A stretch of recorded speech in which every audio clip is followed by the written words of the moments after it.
আমি এসেছিলাম আমোদপুরে মোমো মিয়াতে। এখানটায় চলছে জামাই ষষ্ঠী স্পেশালিস্ট অফার। অফারটি চলছে 20 জুন থেকে 22 জুন। রেস্টুরেন্টের ভিতরে ডিজাইনটা পুরোপুরি ইউনিক ছিল।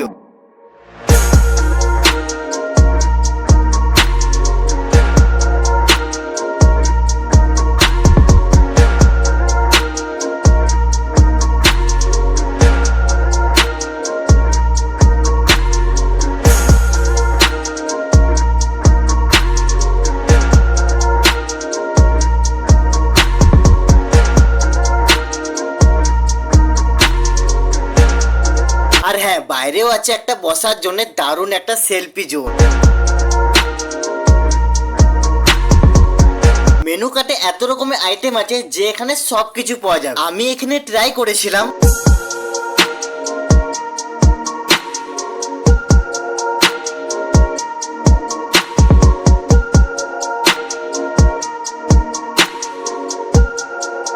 সবারই প্রথমে আমি ট্রাই করেছিলাম চিকেন তন্দুরি মোমো। মোমোটা এত সুন্দর সেটা তোমরা দেখেই বুঝতে পারছো। তারপর চলো খেয়ে দেখি কেমন লাগছে। মোমোর টেস্টটা কিন্তু দারুণ ছিল। তারপরে ট্রাই করেছিলাম mix noodles plus chilli chicken. এই দুটো কম্বো কিন্তু বেশ ভালোই ছিল। আর এটা ছিল ভেজ বায়ো, যেটা আমি প্রথমবার ট্রাই করলাম মোমো মিয়াতে। মুখে নিতে একেবারে মুখের স্বাদ পাল্টে দিল। আর এটা তো আমার সব থেকে ফেভারিট চিকেন কুরকুরে মোমো। এত সুন্দর মুচমুচে চিকেন, একেবারে ভর্তি। খেতে এত সুন্দর টেস্ট লেগেছে একেবারে বলার নেই। তারপরে খেয়ে নিলাম সবারই লাস্টে চেস করে মকটেল। এই জামাই ষষ্ঠীর অফারটা আজকে দিনটাই আছে, তাই আমোদপুর বাসীরা বেশি দেরি না করে ঝটপট চলে এসো মোমো মিয়াতে। এখানকার লোকেশনটা বলে দিই, আমোদপুর চৌরঙ্গি পাড়া, মিয়ার অ্যাপেলো ফার্মেসি, বীরভূম। না বুঝতে পারলে স্ক্রিনে দিয়ে দিলাম নাম্বার।